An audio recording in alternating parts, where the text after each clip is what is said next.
Bonjour et bienvenue ce matin, mes amis. Nous abordons un nouveau thème spécial. C'est le dernier de ce livre d'exercices qui est « Qui suis-je » Je suis le Fils de Dieu, complet, guéri, entier, resplendissant dans le reflet de son amour.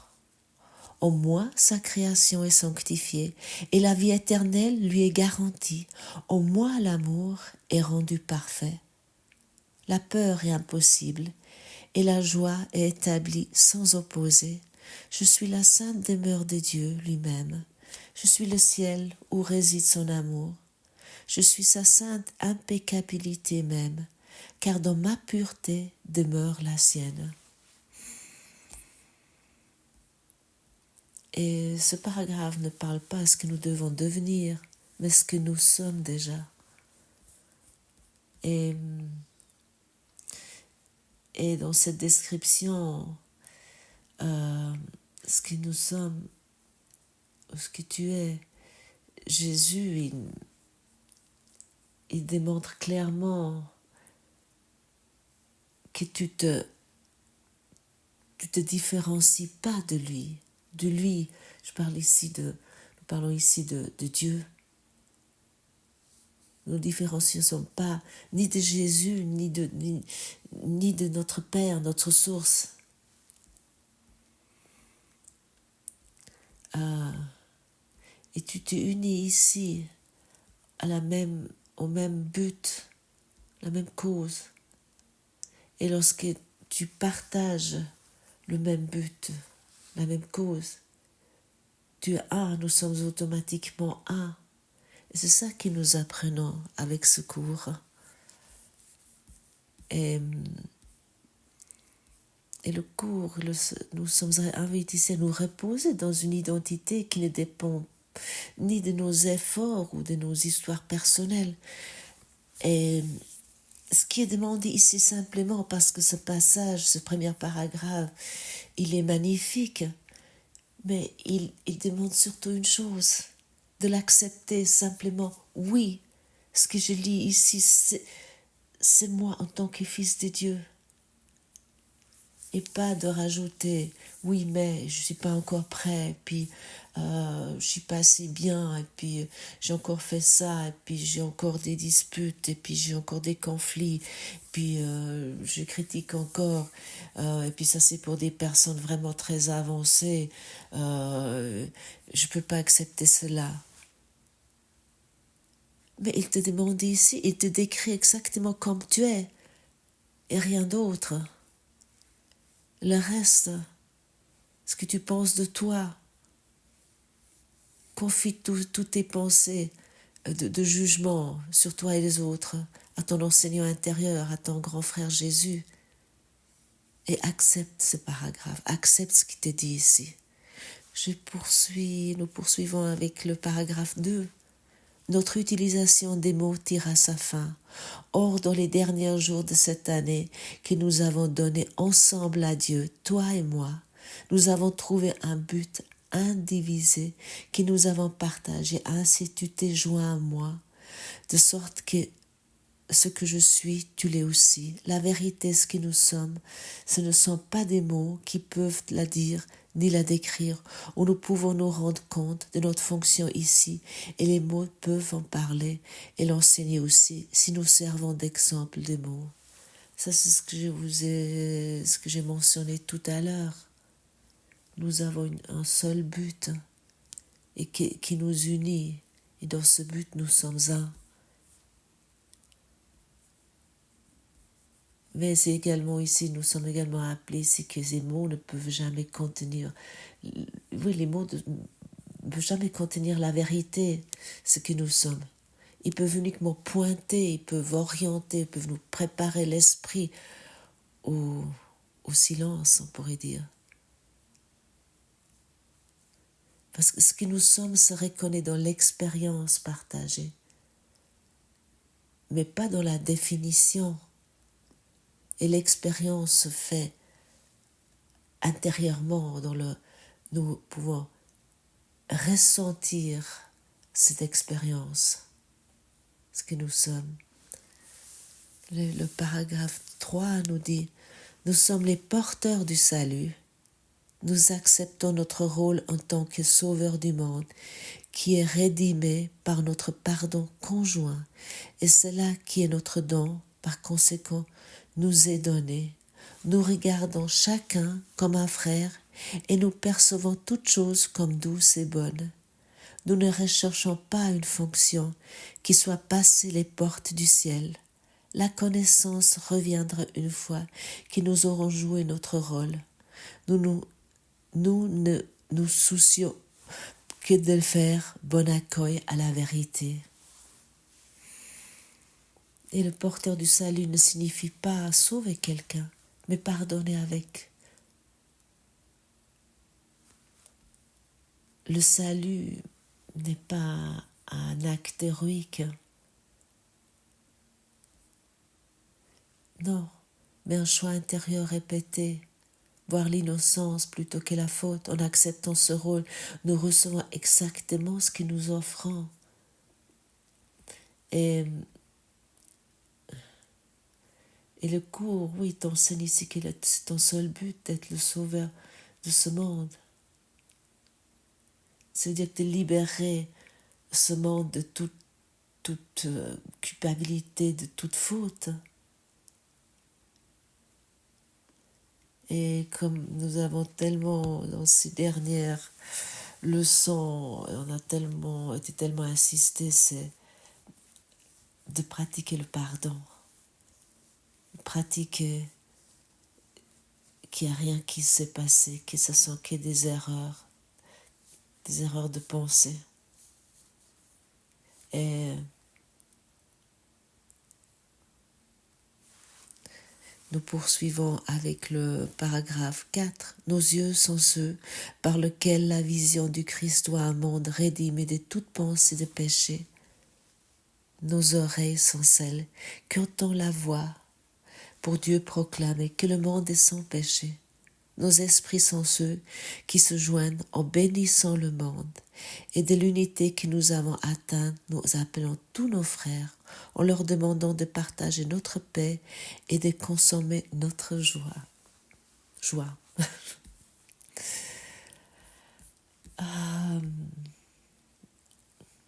Et ce passage, il démontre, une fois de plus, on pourrait dire que la vision du Christ n'est pas quelque chose que nous regardons, mais c'est quelque chose qui nous laisse en regarder à travers nous. Oui, et ça fait toute la différence. Avec les yeux du corps, tu ne peux pas avoir une vision du Christ. Mais quand l'esprit se joint à cette vision, et à ce moment-là, le monde, en fait, il n'est plus un lieu de condamnation et de jugement. À ce moment-là, il devient un lieu de bénédiction silencieuse. Et c'est pas si compliqué, non? C'est juste un petit changement de notre façon une correction de pensée, une correction d'esprit, on pourrait dire.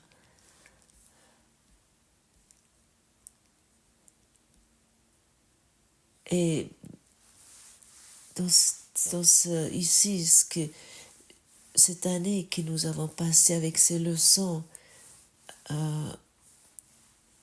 et qui avons, on pourrait dire, accepté ces mots, ce cours, nous avons appris que tout ici, que nous pouvons agir avec tout dans ce monde, avec le pardon. Nous pouvons partout pratiquer le pardon. Et que nous pouvons partager nous avons appris ainsi qu'il y a une paix éternelle, une paix qui n'a rien avec la paix dans ce monde, et qu'il est en nous cette paix, et que nous pouvons le partager avec chacun que nous rencontrons. Et le dernier paragraphe, nous sommes les saints messagers des dieux qui parlons pour lui, en portant sa parole à chacun de ceux qu'il nous a envoyés. Nous apprenons qu'elle est écrite sur nos cœurs. Ainsi nos esprits sont changés sur le but pour lequel nous sommes venus et que nous cherchons à servir. Nous apportons la bonne nouvelle au Fils de Dieu qui pensait souffrir. Maintenant il est rédimé et en voyant les portes du ciel grandes ouvertes devant lui, il entrera et disparaîtra dans le cœur de Dieu. Est-ce que c'est pas un paragraphe magnifique? Et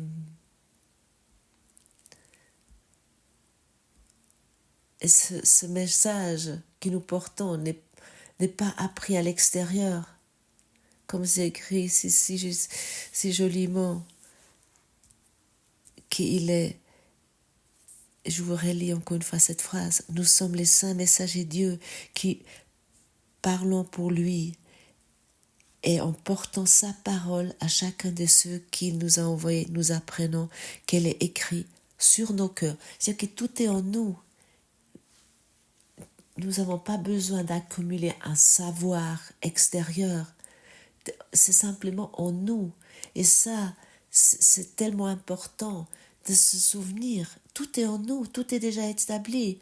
Parce que nous sommes déjà le Christ, nous sommes déjà le Fils de Dieu. Il y a rien à apprendre. En fait, c'est uniquement à se souvenir. Et en le partageant, nous le reconnaissons en nous-mêmes.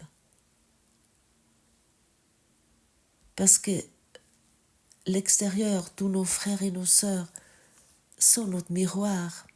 Et c'est notre miroir va nous l'apprendre. Lorsque tu vois en dehors ton frère, tu le reconnais en toi. Et comme déjà dit si souvent ici, le salut n'est pas spectaculaire.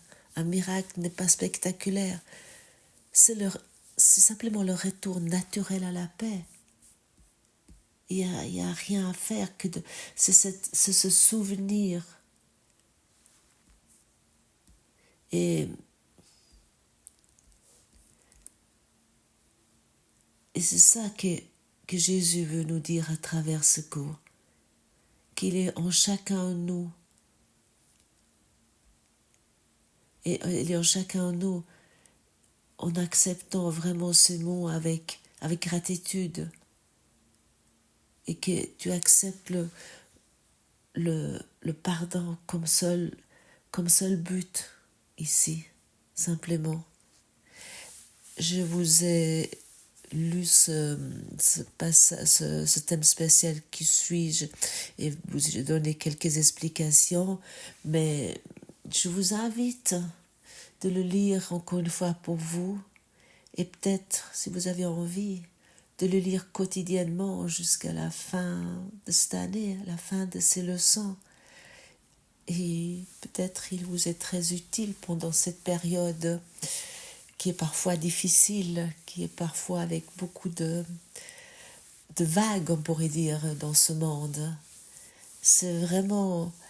et plus que vous allez le lire, là je vous ai juste donné quelques explications, mais il y a beaucoup plus encore, il y a tellement de...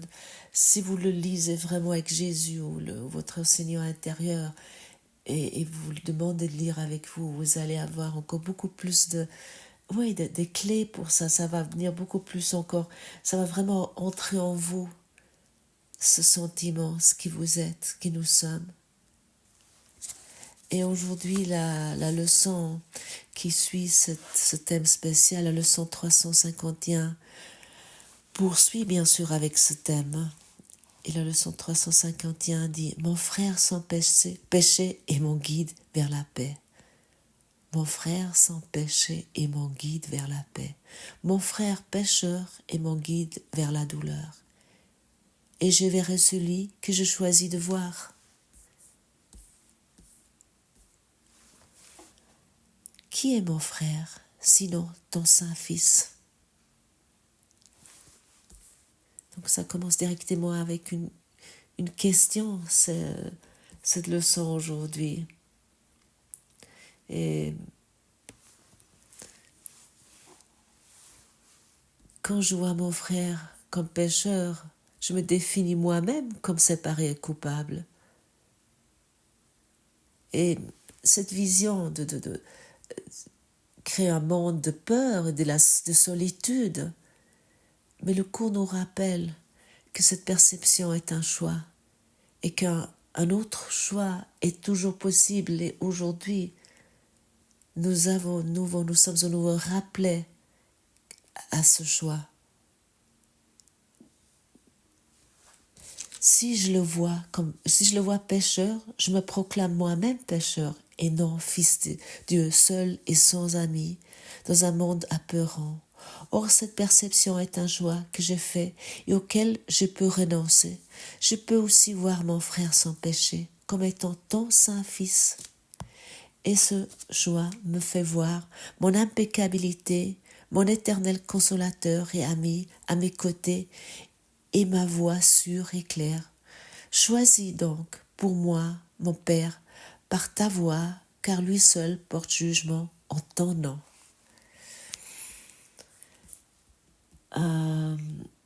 Oui, cette leçon aujourd'hui nous rappelle que tout pouvoir de la décision est en nous et nulle part ailleurs. Et chaque fois que nous constatons, nous attrapons que nous regardons sur un frère pécheur, pour utiliser le vocabulaire du cours, un frère qui nous croyons qu'il a fait il a fait quelque chose de mal. En même moment, nous pouvons prendre un autre choix, une autre décision, en reconnaissant que ce que nous voyons est faux, qu'est une erreur, que ce n'est pas juste. Et voir l'innocence chez l'autre réveille immédiatement l'innocence en nous. Tu vas peut-être me dire, mais j'arrive pas à voir l'innocence. Mais tu peux, lorsque tu vois à nouveau, tu es dans un jugement et les jugements ils sont toujours là. C'est pas le monde, il est là. Ça ne veut pas tout d'un coup qu'en nous chaussons des lunettes roses et puis que tu peux l'essayer, on peut essayer ça à un moment, mais souvent ça revient nous et puis à ce moment-là nous soudainement nous sommes à nouveau tombés dans un piège et dans un jugement et puis on se dit après mais de toute façon ce cours fonctionne pas, c'est trop difficile. Mais ça demande de l'aide, ça demande oui, nous pouvons demander de l'aide et ça demande la pratique comme dit si souvent ici. Mais et en choisissant le Saint-Esprit comme interprète, le chemin devient plus simple. Seuls nous ne pouvons pas le faire. Seuls, lorsque nous faisons ça sans notre enseignant intérieur, et pour cette raison, nous l'avons avec ce cours. Nous pouvons pratiquer ça quelque temps, mais comme on dit, le naturel revient au galop. Mais c'est pas grave ce qui revient. Mais chaque fois que ça revient, demande au Saint-Esprit de l'interpréter pour toi. Cette leçon ne demande pas que nous soyons constamment paisibles. En fait, elle demande seulement de remarquer quand nous jugeons et de nous souvenir que nous avons le choix.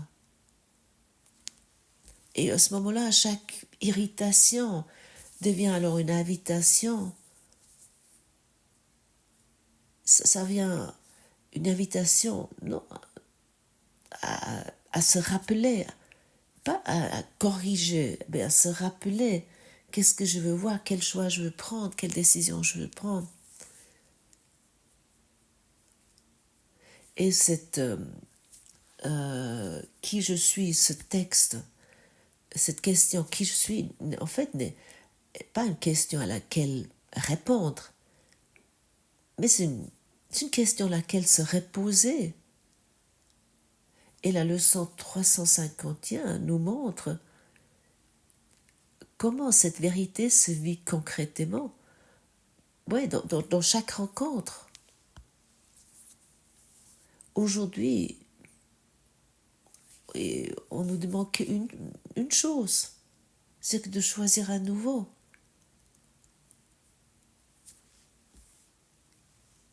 Et, et ça, c'est pas si compliqué. Et si nous nous positionnons véritablement avec en disant je veux pratiquer cette leçon. Bien sûr, il y a plein de choses qui vont arriver. Le monde ne s'arrête pas parce que tu décides de pratiquer cette leçon, bien au contraire. Souvent, lorsque j'ai des leçons que je ne comprends pas vraiment ou lesquelles je ne suis pas à l'aise, où je demande, je veux la voir en plus, je veux vraiment voir comment vivre cela, il y a des choses qui semblent être, oui, encore plus difficiles, plus pénibles qui arrivent. Et bien sûr, je dis, mais quelle journée de... Et puis que je voulais faire cette leçon, et puis ça n'a pas marché, et puis je commence à m'accuser, j'ai comme oublié. Mais non, en fait, j'ai oublié que je demandais, que je voulais vraiment comprendre et pratiquer cette leçon. Et après, bien sûr, ça nécessite la vigilance. Et elle vient avec la pratique. Donc, mon frère sans péché est mon guide vers la paix, et mon frère pécheur est mon guide vers la douleur, et je verrai celui que je choisis de voir. Ça veut dire,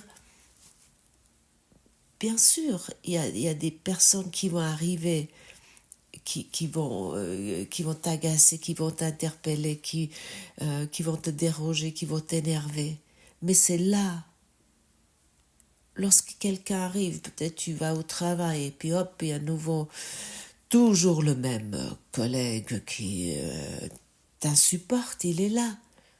Et là, tu peux te souvenir, et tu peux surtout te souvenir que tu as le choix à chaque instant. Nous avons à chaque instant le choix. Et ce choix me fait voir mon impeccabilité, mon éternel consolateur et ami à mes côtés, et ma voix sûre et claire. Ça ne veut pas dire que lorsque ton collègue, il va pas forcément changer, mais ça n'a plus le même impact sur toi. Plus que tu pratiques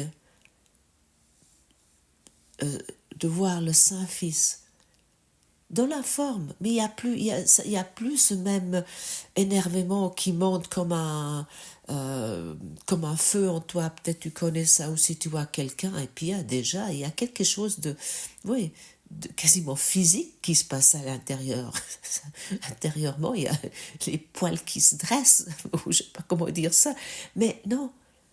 À un moment donné, il sera toujours là, il dira toujours les mêmes choses, mais ça t'agace plus, simplement parce que tu as fait un choix. Mais ça ne veut pas forcément dire, ça peut, tout d'un coup, peut-être tu deviens vraiment ami avec une personne qui t'a agacé. Ça m'est arrivé, j'ai des personnes qui, alors j'avais absolument pas d'atome crochu, et puis maintenant on s'était très proches. Je l'aurais jamais cru, mais dans la forme, au fond, on est diamétralement opposés. Mais on pourrait presque dire nous vivons dans des mondes totalement différents, mais c'est pas grave. Mais nous avons une autre une unité, nous avons une relation beaucoup plus profonde. Ça ne veut pas dire que je vois cette personne tout le temps, mais on a très souvent des échanges. J'ai une personne vraiment qui est arrivée comme ça dans ma vie il y a quelques années, et puis c'est vraiment un véritable pardon. Je suis infiniment reconnaissante de cela. Donc pratique cela aujourd'hui, pratiquons aujourd'hui ensemble de se souvenir que qui est mon frère, qui il est ou qui est ma sœur, qui il est le Saint-Fils comme moi, et ainsi nous le reconnaissons en nous également. Merci d'avoir partagé ce moment avec moi et à demain.